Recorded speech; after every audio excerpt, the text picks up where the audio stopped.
Bonsoir à tous, merci d'être avec nous dans ce nouveau numéro du magazine Tac au Tac, votre magazine sociopolitique et culturel qui dit tout sur tout et qui laisse parler son invité librement. Vous êtes professeur, élite, homme de Dieu, homme politique, ami de la culture. Venez participer dans Tac au Tac et proposer des solutions pour le développement du pays. Bien, cette émission sera bilingue. Nous allons parler français et lingala. Lingala pour une meilleure communication. Voilà, donc c'est notre langue nationale. Hein. Pourquoi ne pas la valoriser? Vous le savez, la RDC, le 30 juin, le mardi dernier, le 30 juin 2020, la RDC a célébré ses 60e anniversaire de l'indépendance. Qu'est-ce qui a changé 60 ans après? 60 ans, on n'a plus droit à l'erreur. 60 ans, on n'a plus d'excuses. 60 ans, on est mûr et mature. On doit plutôt léguer un héritage à nos enfants. Alors, nous allons en parler aujourd'hui avec mon invité. Et particulièrement, nous allons parler d'un monsieur que j'ai l'habitude d'appeler le célèbre inconnu du 29 juin 1960. Il s'agit de monsieur Ambroise Boyimbo. Il y a fort à parier que ces noms ne disent absolument rien à nombre de Congolais. Et pourtant, c'est l'homme qui a arraché le sabre du roi Baudouin. Là, nous sommes le 29 juin, la veille de l'indépendance, hein, le 29 juin 1960. C'est vrai que nous avons célébré le 60e anniversaire. Mais on a oublié ces messieurs, c'est pourquoi je dis que c'est un inconnu du 29 juin. Voilà. Alors que celui-ci, en compagnie du président Kasavubu, là je parle du roi Baudouin, se déplaçant dans une voiture décapotable sur le boulevard Albert Ier, à l'époque, hein, aujourd'hui boulevard du 30 juin. C'est à ce moment-là qu'Ambroise Boyimbo, un vaillant soldat, c'était un ancien soldat, qui a arraché l'épée pour dire que, bon, certains commentateurs disent que la saisie de l'épée symbolise l'indépendance réelle du Congo belge. Pour d'autres, ils voyaient comme une instance de comportement fougueux pendant le moment de la fête. Ben, voilà. Alors, pour parler de ces messieurs, qui était Ambroise Boyimbo réellement? C'est un monsieur qui est mort ici à Kinshasa, vers les années 80. Ben voilà. Et nous allons un peu en savoir un peu plus sur ces messieurs originaires de Monkoto, de Tchouapa, dans le Grand Équateur. Pour parler de ces messieurs, j'ai invité pour vous ce soir monsieur Célestin Ngelemba. Il est député national élu du Grand Équateur, Monkoto, hein, et Tchouapa, c'est ça, c'est bien cela. Alors, monsieur Célestin Ngelemba, bonsoir et bienvenue. Bonsoir madame. C'est la deuxième fois que je puisse vous recevoir dans Tac au Tac Magazine. Et aujourd'hui, particulièrement, nous allons parler de ce monsieur Ambroise Boyimbo, qui est de votre province. Comment allez-vous d'abord? Ça va? Oui, bien, merci madame. Ça va, tout marche bien, mais malheureusement, il n'est pas seulement de ma province, il est de mon territoire. Le territoire Monkoto. Ouais, je suis élu de ce territoire-là. Et c'est un notable de mon territoire et qui a quand même manifesté de grandes valeurs dans ces pays. Mais aujourd'hui, comme vous l'avez bien souligné, ignoré. Et c'est là aussi les buts même de mon arrivée ici pour que je puisse vous voir, encore une fois, parce que mon coton essaie de se plaindre par rapport à ça. Et moi, comme les réélis, mandaté ici à Kinshasa pour des raisons de travail, de la représentation de mon territoire, je me plains que le gouvernement congolais depuis 1960 jusqu'à ce jour est vraiment injuste. Je l'ai dit à 3 fois, injuste, parce que on ne devait pas assister à une telle... Ça, c'est aussi une bêtise. Et comment expliquer qu'un vaillant Congolais arrive à réaliser un acte de bravoure, un monsieur courageux, mais on ne parle pas. Mais il l'a envoyé dans les oubliettes. Oui, je vais aller directement vous dire qu'en France, Danemark à 12 ans, il a agi. Mais aujourd'hui, même les enfants, les petits-fils qui viennent, ils savent déjà Jeanne d'Arc. Et puis, il y a le général de Gaulle qui a quand même agi comme un grand vaillant français.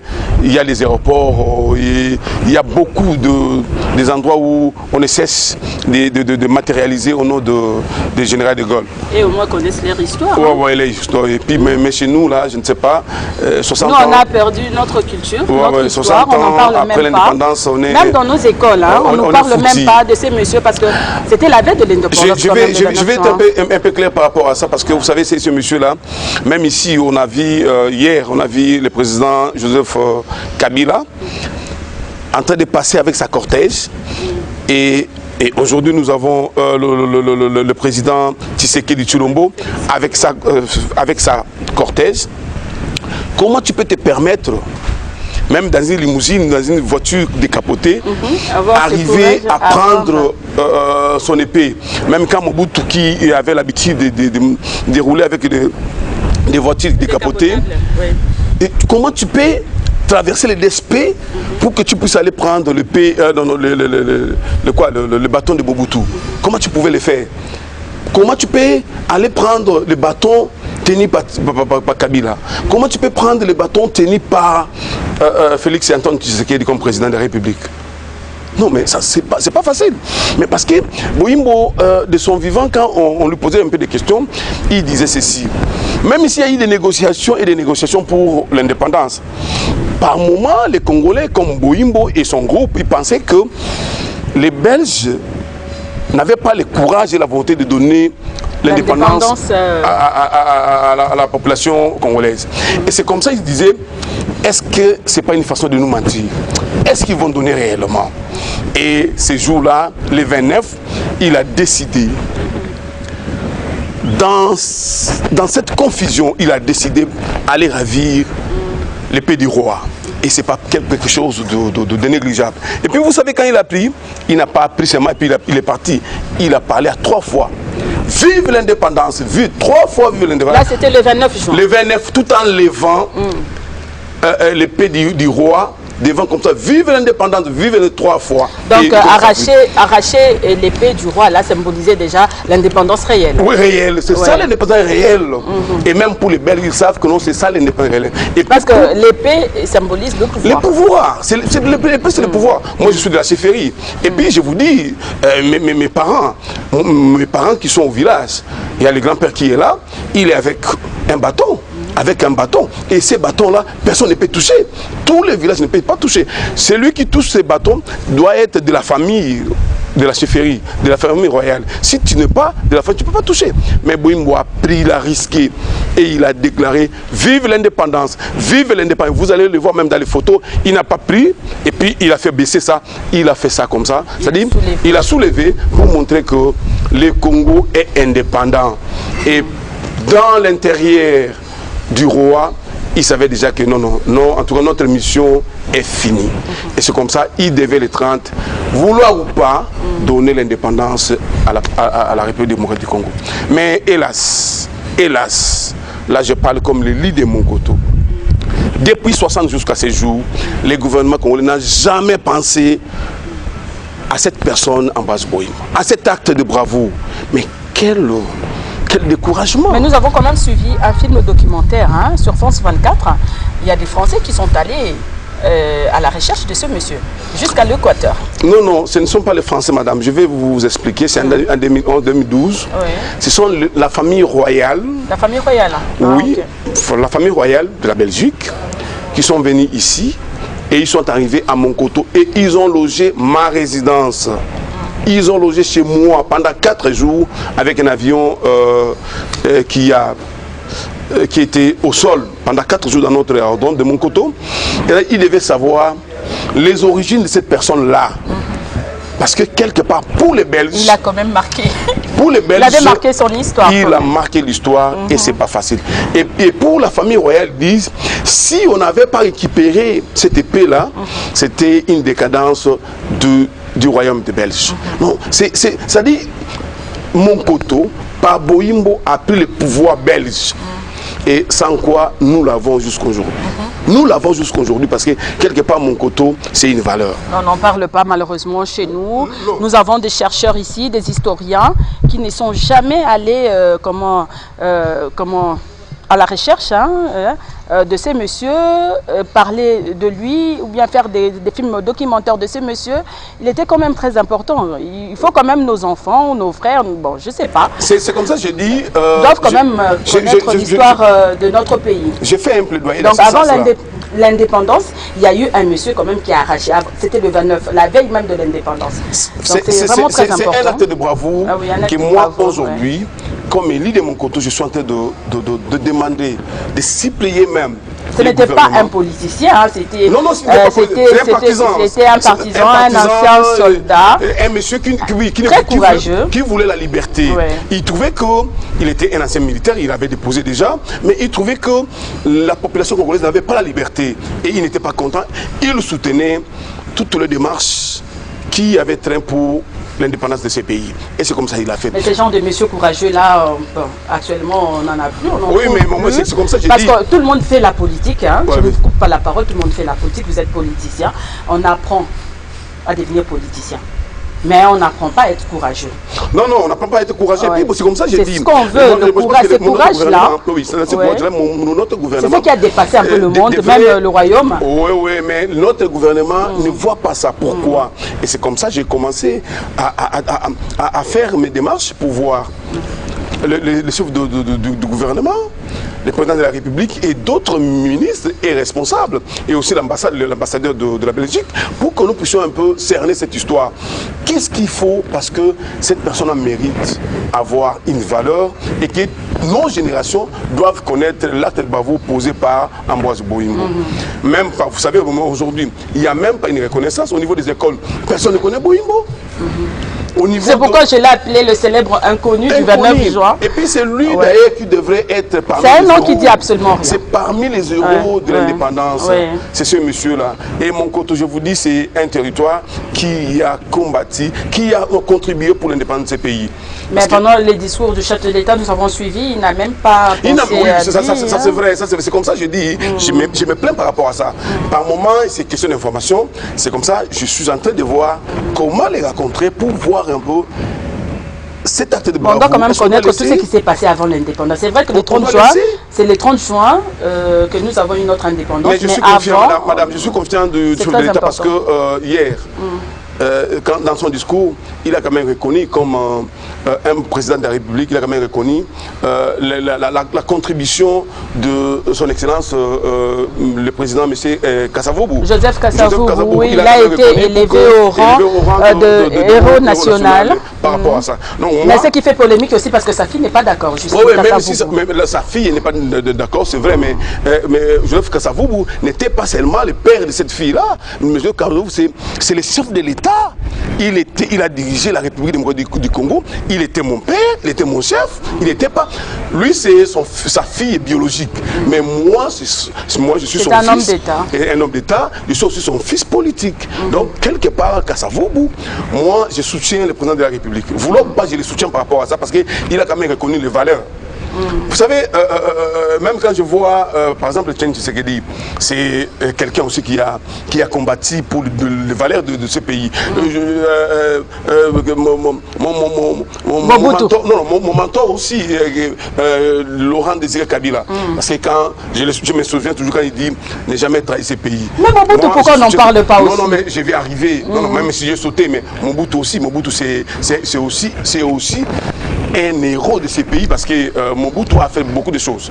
Beaucoup de choses que nous ne pouvons pas... Surtout sur l'unité nationale, hein, la nationale, paix. Et puis, aussi nous voyons un peu même la position de ces pays ici, dans ces pays, même les villes, comment les villes ont été bâties. Il n'était pas d'accord pour la balkanisation de la RDC. C'est un monsieur que nous devons respecter parce qu'à l'époque de Mobutu, on ne voyait pas ce qu'on voit aujourd'hui. Donc nous devons respecter ce monsieur-là. Et même dans d'autres pays, quand vous parlez, le Congo, quel Congo de Mobutu? Nous étions respectés à l'époque. On était content de respecter. C'est un monsieur qu'on ne peut pas aussi s'imaginer que ce soit. Même Mobutu, c'est aussi un monsieur qu'on doit respecter. C'est comme ça, moi j'ai dit, Les actes que le président de la République actuelle a posés pour le président Kassavou, moi, je le soutiens. Et c'est comme ça que je vais demander aussi. Mais mon but est toujours le corps, c'est toujours au Maroc, 60 ans de l'indépendance quand même. Ça va arriver parce que c'est notre démarche aussi. Mais aujourd'hui, je vais... Il était de votre province quand même. Vous êtes député national. J'espère que les démarches sont là. Et même dans le discours du président de la République actuelle, le président Tshisekedi, il a dit on va voir avec la famille pour que nous puissions rapatrier les corps. Nous sommes d'accord par rapport à ça. Et puis, il a déjà la volonté. Mais par rapport à l'Ambroise Boyimbo, moi je pense que le gouvernement doit un peu se mettre autour d'une table pour voir l'acte et puis l'acte de bravoure que... Mais pourquoi n'est pas même érigé un monument? Oui, mais c'est ce que je dis. Mais ici même, parce que c'était juste à côté du rond-point. Gare centrale. Gare centrale. Juste au niveau du gare centrale. Oui, là aussi, on peut ériger un monument par rapport à ça. Et puis à Monkoto aussi, nous avons un rond-point de l'hôpital où nous pouvons aussi ériger un autre monument. Ça, pour montrer l'acte de bravoure de ces grands messieurs, de ces vaillants congolais. Et puis, vous savez, présentement là, il y a une fille, il a laissé une fille, Madame Magui, qui a 5 enfants, donc petit-fils de Boyimbo, tous diplômés, mais il n'y a pas moyen qu'ils puissent même continuer à l'université. Mais le gouvernement, je te dis vrai, parce que quelque part là, aujourd'hui, nous avons les enfants de Lumumba, nous avons les enfants de Kassavogo, nous avons les enfants de Kizenga et tout ça là. Quelque part, les pays arrivent quand même à comprendre les enfants des gens qui ont quand même posé des actes positifs dans les pays. On pense à eux quand même. Même si on peut prendre des petits-fils de Boyimbo pour les scolariser, ça serait aussi intéressant. Oui. Tu vois un peu. Et puis, nous allons continuer à nouer, à chercher les voies de moyens à voir l'ambassade de la Belgique pour que nous puissions aujourd'hui transformer ce qui était hier des obstacles à des opportunités, des échanges entre la famille royale et le territoire de Monkoto. Parce que quelque part là, Boyimbo c'est un vaillant, mais je suis très désolé de voir que le temps de jeu est passé et le gouvernement, personne n'a parlé de ça. C'est vraiment le 30 juin est passé, on n'a pas parlé de lui. C'est pas intéressant. Eh bien, nous allons passer à notre rubrique, la Libre Info, où nous allons voir... vous avez été à Monkoto pendant votre vacances parlementaires. Donc, suivons et nous reviendrons juste après. La Libre Info d'aujourd'hui est axée sur la visite de l'honorable Célestin Ngelemba de la province de la Chuapa. Lors des précédentes vacances parlementaires, l'élu de Monkoto s'est rendu dans son fief électoral. Arrivé à bord d'un jet privé, ce digne fils de la Chuapa a été accueilli par le sien dans une ambiance de convivialité. Abasourdi par une foule immense rassemblée pour la circonstance, Célestin Ngelemba a été contraint de faire les pieds jusqu'au point de chute. Devant ses électeurs, ce digne fils du terroir a eu le mot juste.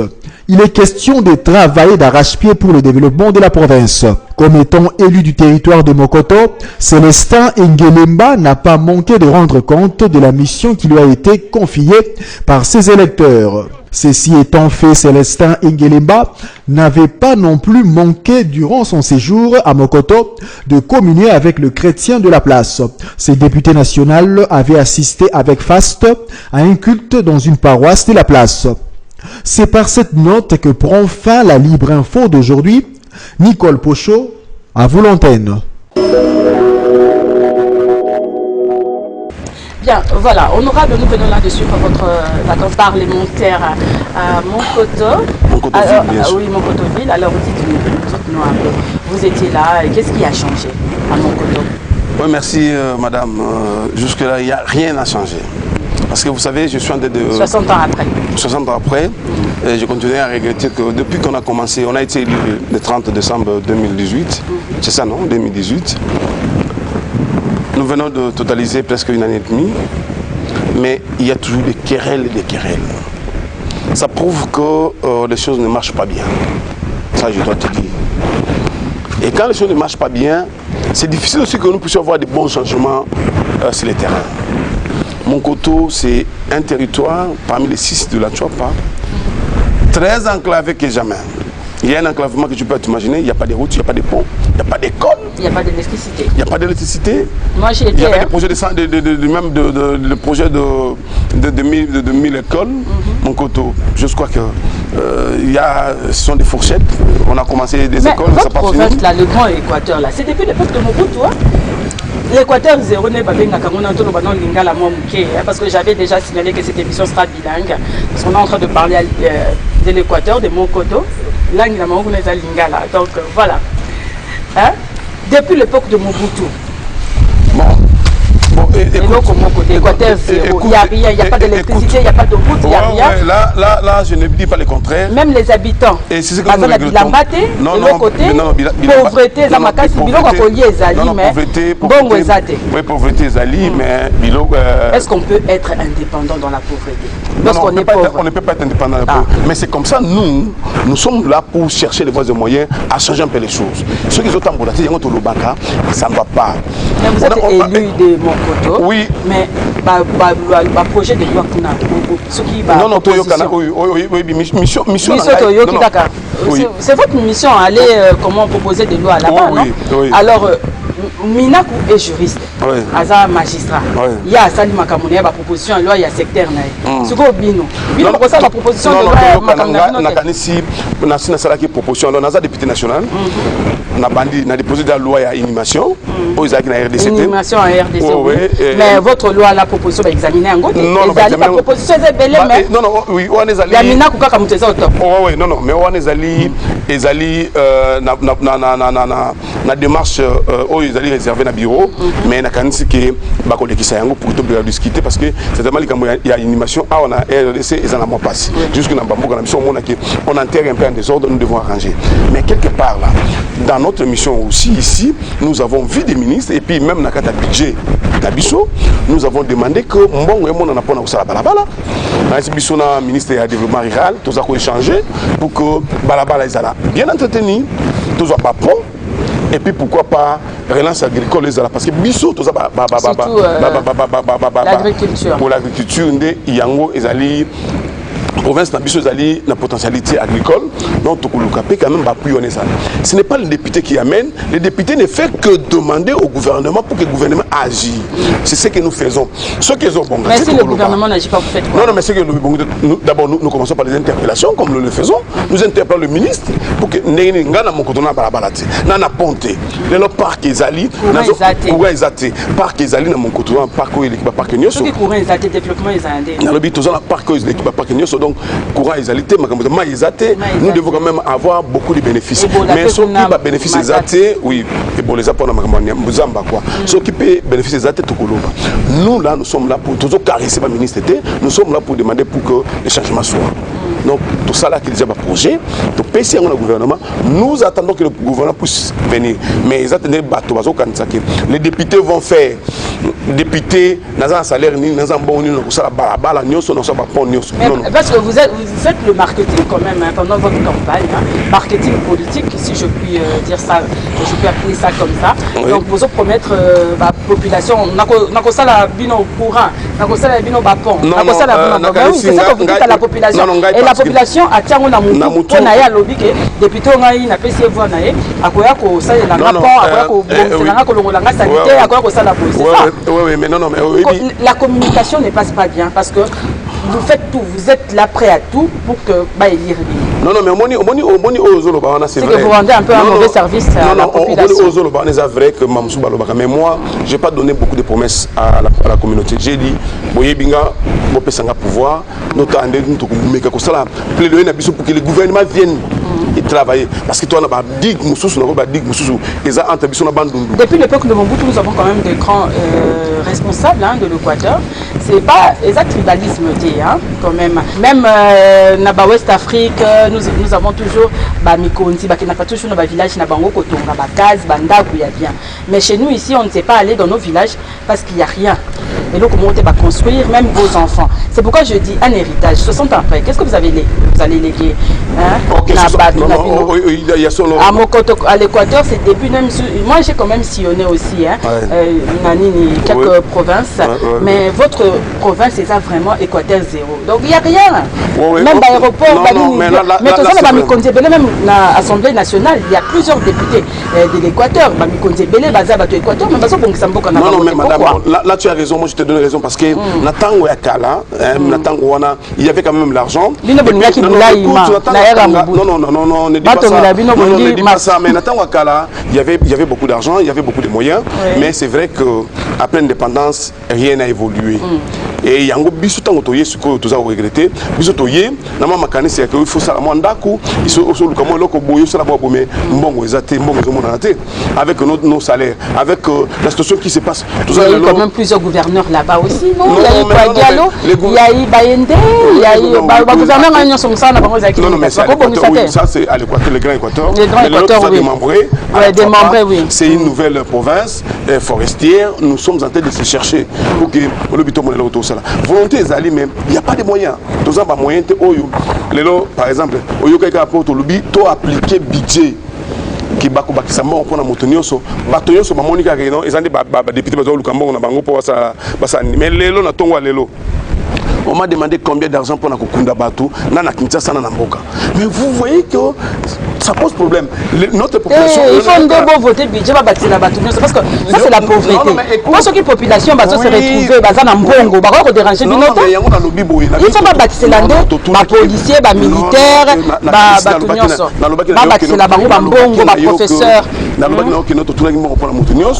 Mais et pas la biche. Il faut insister pour la population. Et puis c'est comme ça que tu vois. Tant que tu es ministre des Finances, ton ministre du budget, non, c'est pas normal. Pas partisan, non, pas député, non, mais on est là pour nous. Mais la réalité, c'est que nous sommes là pour tout le pays et non pour la mission. Alors, il y a un autre chose qui non, n'attend pas qu'à la mais si comme on biso toye na gouvernement qui va mbongo zate. Ba millions de choses qui ndo mbongo zomona na te. Oui, c'est difficile non, toujours mon angote. Ba détournement ba millions. Oui, on les a quitté en Wakala avant que biso to kota na tous ali. C'est comme ça que yango zomona makambo mais biso to bandi makambo na tango bandi mbongo zomona na te na kanti juste bandi sa musa nango. Donc quelque part biso zo mbongo na te mais tout ça na posa ki to bumika ko changer makambo na ba territoire biso. Donc on a option mon koto moto enclavé. Baba les athées, pont les athées, école les athées. Na ko sepilate. Soyez continuer boyer. Ngana ko vendre ça ba ministre nié nam ko lomo côté. J'aurais toujours à demander que nous puissions certainement faire les contrôles parlementaires parce que sinon qu'est-ce que serait mon bilan? Donc je dois m'imposer pour que l'exécutif, les ministres en charge, par exemple de ce que moi je vais à mon côté. Vous êtes là pour faire votre travail, c'est bien, c'est une bonne chose parce que déjà quand vous avez 4 000 $ et vous voulez qu'on ajoute 2 000 $, quand même ça on a vu nous payer parce que votre collègue député Nemba Lemba qui a dit que non, vous recevez 4 000 $ mais vous ne faites rien, vous êtes là en train de dormir. Non, mais moi non, écoute, je vais vous dire que c'est un peu maladroit. La population ne sait plus à quel sens c'est voué. Si mon autre collègue a dit ça, moi je le respecte, c'est un collègue, c'est un vieux, c'est un aîné responsable, c'est un parent responsable, mais quelque part c'est pas normal parce que le rôle d'un député c'est quoi? Quel est le rôle de où on connaît ce qu'on fait ou on ne connaît pas ce qu'on fait? Vous êtes là pour voter des lois, non? Voter des lois et puis faire le contrôle du gouvernement. Alors si... Mener des enquêtes. Mais à bateau, il y a qui font une enquête, j'ai dit Ngouti de là, ça comprendre. Quand quelqu'un dit, il dit que non, on ne fait rien, moi je dis, la personne qui déclare ça ne connaît pas ce qu'il fait. Parce que les rôles d'un député, c'est amener un plus dans la gestion du gouvernement. Nous amenons un plus dans les contrôles et dans la législation, dans la proposition de loi. Mais si on ne le fait pas, parce qu'on est député pourquoi? Donc quelque part là, moi je dis non. Parce que moi, je suis ici, je suis l'œil de ma communauté. Bien que vous soyez du FCC, parce que le FCC de l'eau, il y a peuple qui vous dit ça? Qui vous dit ça? Qui vous dit ça? Vous êtes mal vu. Non, mais je vous dis c'est pas normal que tu dises ça parce que FCC c'est quoi? FCC c'est une plateforme, mais c'est FCC qui dit que non, il ne faut pas bien agir dans le territoire ou dans la nation. Non, je ne dis pas ça. Ça c'est vrai. Ça c'est une intoxication où on est en train de mettre, mais dans FCC, il y a quand même des qualités. Il y a des personnes qui sont très fortes. Et puis, mais je rappelle quand même que vous avez dit non par rapport aux propositions de loi Minakous. Non, mais madame, écoute, non, je vais vous dire. Ça a été suspendu. Non, écoute, je vais vous dire. Et non retiré. Non, je vous dis ceci. On est député national. Et puis nous siégeons dans un endroit appelé Palais du Peuple. Donc nous avons le droit d'écouter ce que le peuple dit. Vous savez. Le peuple d'abord. Écoute, le peuple, le peuple ne veut pas de ces lois. Non, écoute, on peut proposer à sa population quelque chose de grande valeur. Mais si cette population ne comprend pas, on dit ok, il ne comprend pas, on laisse. On ne peut pas aussi faire la guerre avec la population. Donc, et c'est pour vous dire que quand vous parlez de l'FCC, l'FCC c'est pas une bande de gens qui veulent tuer le pays non plus. Dans l'FCC, il y a la qualité. Il y a la qualité. Comme de l'autre côté aussi, de l'opposition aussi, il y a la qualité. L'examen de ces lois a été suspendu. Est-ce qu'on peut dire que c'est une façon de dire que ça a été retiré ou comment? Bon, mais nous devons être... en septembre. Non, nous devons être légalistes. Ouais. La population a décrié de cette loi. Nous avons dit, parce que la loi, maman, en tout et pour tout. Moi, j'ai fait une loi, j'ai proposé une loi. Demain, après-demain, je vais déposer encore une autre loi. Je peux déposer mes 10 lois. Et quand je propose, et l'Assemblée et la population... Ce n'était qu'une proposition. Une proposition ça n'a pas été voté. Moi, je pense que la population aussi a manifesté, parce que tout ce que nous faisons au niveau du Parlement, c'est pour la communauté. Déjà 60 ans indépendance. Non, la justice élève une bonne justice de nation. Oui. Donc là, non, on ne peut pas aussi bloquer la justice. Mais j'espère que même dans la justice aussi, il y a des choses qu'on peut régler. Et parce que c'est pas toujours rose ce que fait la justice. Il y a des incohérences, il y a aussi des cohérences. Même dans la justice, on peut aussi aménager quelque chose. Bon, moi, bien. Alors, revenons, nous sommes en train de parler du 30 juin, 60 ans de l'indépendance, comme je disais tantôt. Lors de mon annonce de cette émission, à 60 ans, on n'a plus droit à l'erreur, on n'a plus d'excuses à 60 ans, on est mûr, on est mature, on doit quand même léguer héritage Nabiso. Donc, on a un hymne national, debout congolais. Donc, dressons nos fronts, longtemps courbés. Quel bilan faites-vous de la vie? Bon, rapidement, je vais vous dire que le bilan, sans émotion, mais le bilan reste négatif. Le bilan n'est pas bon. Pourquoi? Parce que je vais... Je ne sais pas si je ne coupe pas la parole. Vous avez suivi le cardinal Ambongo qui a dit que non. Il a fait un constat, je m'excuse. Il a fait un constat que le bilan était largement négatif. On a honteusement échoué. Non, mais et c'est ça qui fait polémique aussi sur les réseaux sociaux. Je prends un aspect, pour ne pas prendre tous les aspects. Je prends un aspect, par exemple, agricole, parce que je suis ingénieur agronome. L'autre fois, lors de l'indépendance, on produisait. Depuis les 15 ans de Mobutu, on produisait. La RDC était parmi les pays exportateurs de beaucoup de produits. Mais aujourd'hui, la RDC est le champion de l'importation. Nous importons tout. On ne produit rien à l'intérieur. Nous importons tout. À l'intérieur, non. On est toujours là. Main tendue. Les produits de première nécessité, tout est importé. Donc, quelque part là, c'est un déclin. On dit que la main qui donne domine toujours la main qui reçoit. Si on ne comprend pas. Si on ne comprend pas, on peut dire la main qui donne. La donateur étranger, on est partenaire. Si on vient avec l'argent de la Banque mondiale ou de la FMI, pourquoi ils amènent? Ils amènent parce que nous avons une autre potentialité où nous devons faire 50-50. Mais par moment, nous ne comprenons pas. C'est pour dire que 60 ans après l'indépendance, la RDC, au lieu de progresser, il a régressé un peu. On a fléchi un peu. Quelque part, c'est pas intéressant. Donc à l'époque coloniale, on était encore mieux. Oui, mais parce que quelque part là, les choses. Il n'y a pas la route, il n'y a pas quoi. Je peux vous dire chez moi, la Tchouapa. Aujourd'hui, nous n'avons même pas 1 mètre carré bitiné. Nous n'avons même pas 1 mètre carré de macadam. Même pas 1 mètre carré. Qu'est-ce que vous voulez? À qui la faute? Non, la faute, oui. Mais c'est le gouvernement, il y a la mauvaise gestion. Nos dirigeants. J'ai dit la mauvaise gestion. ce qui n'est pas bien. Depuis Mobutu jusqu'à ce jour. Oui, parce que quand, vous savez, aujourd'hui même, ça fait pleurer les gens. Quand on dit on doit contrôler ça et ça bouge le pays. Non, mais s'il n'y a pas ces contrôles-là, c'est comme ça, nous aussi, les députés, aujourd'hui, nous avons un problème. Il n'y a pas de moment où les contrôles parlementaires n'est pas bien suivi. Mais dressons nos fronts, longtemps coupés. Ouais. Mais chez vous, la FCC, nous avons front, nous avons Non, mais je suis pas venu pour le FCC. Écoute, je ne suis pas venu pour le FCC. Mais oui, parce qu'on vous voit, quand vous allez à Kingakati, vous avez toujours la tête là. Non, là, c'est une vous adorez une personne. Non, je dis c'est une appréciation. Au nom de Joseph Kabila. Non, c'est une appréciation des autres. Vous êtes dans les Djalelo, les flatteries, tout ça, et rien ne va dans le pays. Non, moi je pense que c'est une appréciation des autres. À quand le réveil du géant? Non, mais j'ai dit c'est une appréciation des autres. Mais ce n'est pas seulement l'FCC qui constitue l'Assemblée nationale. L'Assemblée nationale, devant les intérêts de la nation, il n'y a pas d'FCC, il n'y a pas de l'opposition. Nous faisons notre travail et ce qui est mauvais, quel que soit FCC ou encore opposition, tout le monde dit non. Si ce qui est bien est bien.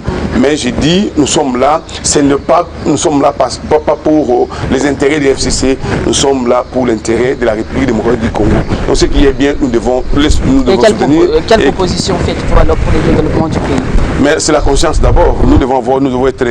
D'abord, c'est une question. C'est bien beau de critiquer, il faut faire des propositions aussi. C'est une question de la volonté politique pour que tout puisse changer. Nous devons comprendre que non, à son temps, il y a eu beaucoup de choses qui n'ont pas bien marché. Et présentement, le temps est venu pour que nous puissions mettre les points sur les i pour que le pays puisse avoir un changement. Parce que c'est pas normal. Quand on est dans d'autres pays, même des petits pays de l'Afrique ici, ils nous respectent. Et puis nous voyons que là, les choses, il y a d'autres choses qui marchent mieux. Et ici, chez nous, nous devons aussi mettre les véhicules dans le bon chemin pour que tout puisse aller. Donc c'est une mauvaise volonté de la classe politique que nous décrions aujourd'hui, que nous devons avoir, que l'égoïsme puisse nous quitter un peu. Il y a des gens qui, parce qu'il a l'espace de gérer les choses et il veut bloquer les choses. Non, c'est pas non. C'est tout ce que nous avons dans les pays, nous devons avoir une distribution normale, équitable, pour que les choses puissent avancer. Face au miroir, tout de suite, honorable Célestin Ngelemba, comment entrevoyez-vous l'avenir de la RDC, sombre ou radieux? Et ça sera tout de suite devant la caméra. L'avenir de notre pays, certainement, moi je ne peux pas dire que c'est un avenir qui va être bon. C'est un avenir, pour moi, c'est un avenir, nous devons toujours avoir l'espoir comme chrétiens qu'il y aura un avenir meilleur, si et seulement si les conditions de notre conscience, de notre esprit pourra changer pour que demain ou après-demain, nous puissions mettre en place une justice qui tienne compte de toutes les normes et avoir aussi un esprit de bien gérer la chose publique et le pays pourra aller de l'avant. Sinon, on va toujours marquer les pas et ça ne serait pas intéressant. Il faut enlever l'égoïsme dans le menu journalier d'un chacun de nous. C'est lui qui a l'espace de gérer l'affaire publique.